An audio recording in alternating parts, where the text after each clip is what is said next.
little bit more known for his engaged supports. Renata kind of pseudo-engage with the ability to flash handshake, but Hilly's made Lulu engage by flash wild growthing himself in the middle of 5 people. So I think Hilly always sees the angle. Hilly goes where he pleases. Well and truly, should be getting into draft right now. There you go. And again, our eyes should be on a lot of those high priority champions, your Kalistas, your Jaxes, your Rumbles. Nocturne will remain off the rift. This definitely also a bit of a personal favorite of Douglas's over the years as well. So keeping him off of comfort. We'll see exactly where Fnatic rather want to continue to hit. Is it going to be the bot lane with Kazi focused bans? No, it will be the LeBlanc right now. I imagine we're going to continue to see it mostly banned out. We did obviously just see caps on it, but LeBlanc is just kind of a little bit too strong, I feel like, to really leave open ever. She's so powerful. Her ability to just push out side lanes, to be safe in mid lane as well, makes it very hard for you to ever shut her down. Rumble and Kalista taken away. There's the Ashe as well.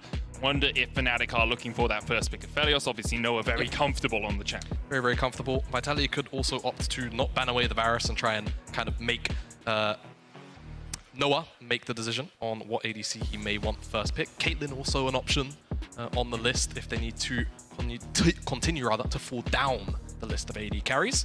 Jax also still up and available. Xin Zao as well. Caitlyn is the ban away, so let's see what Fnatic want to go towards. It's the Varus. Varus first pick. He's just so safe. You can go for a bunch of different builds. We are seeing mostly lethality here in the LEC, but I have seen the Terminus Jack Show build where you, with Ginsu's on hit, can just go full tank as well. Radiant Virtue may be dead, but I promise Tank Varus probably isn't. I'm just looking forward to like the unending despair sort of build where you're just like, okay, you just get on top of me and I just do a lot of AoE damage. It's not, perhaps not viable, but it'll be fun in ARAMs from time to time. The real answer here is we need to get Kerberos on the phone. He's the guy that invented Tank Varus.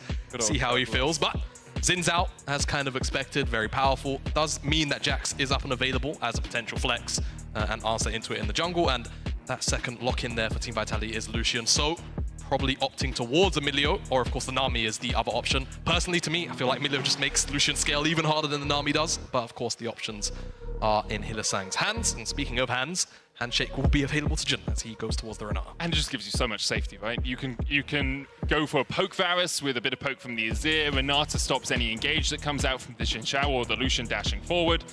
It makes it a very difficult bot lane to have to play around for Vitality. Jack's still left open here. The Azir pick. VTO, well known for his Akali, and it is a matchup we know, but instead, Kazi and Hylissang will be going to Lucian Nami. And I'm just saying, Lucian Nami doesn't do well on the stage in Europe. Okay, guys? It might be really good in scrims. Am I costing you Drake? But it constantly loses, okay?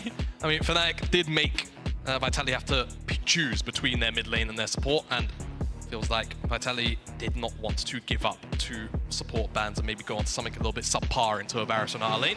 So this does mean that jungle bans a pretty easy path for them to now follow. The Vi's gone.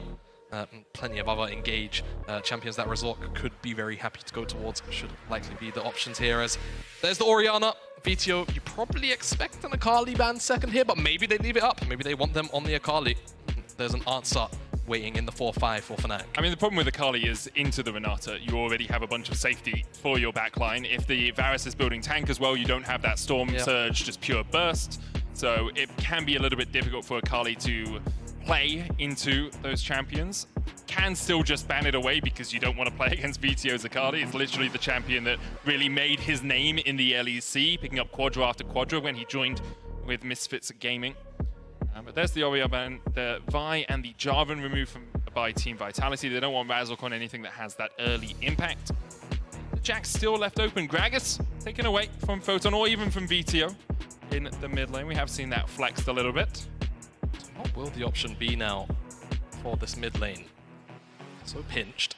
Like VTO, I mean, we mentioned the Akali, but now that you've kind of gone over the potential weaknesses, I kind of lean more towards what you're saying. It could be a very tricky one to pull off, but perhaps it's what they're going to angle for in the end.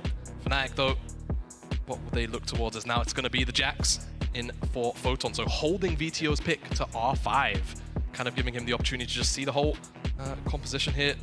Poppy wouldn't be too bad. Poppy will be really nice. It will neutralize the heck out of the Jax, but also dash on Xin Zao, Das as well, of course, on the Lucian. So feel like it'll be a pretty high value pick, and of course it's still a flex until the until the final pick comes in for Fnatic, so it just gives them more thinking time. Glasc was bringing out the Poppy last year as well, very comfortable on the champ, so I wouldn't be too surprised if that does go into the jungle, but as you say, still flexible. Fnatic have drafted a really good please don't get close to us composition. It's the social distancing comp, right? You ever try and get close, like 6 feet away, Sante helps with that as well, with the ability to remove someone from the fight. The problem for Fnatic is if they fall behind damage-wise, it doesn't really matter if you hold people away for a little bit because they are just going to be able to chase through your disengage. VTO picking the Xerath last here.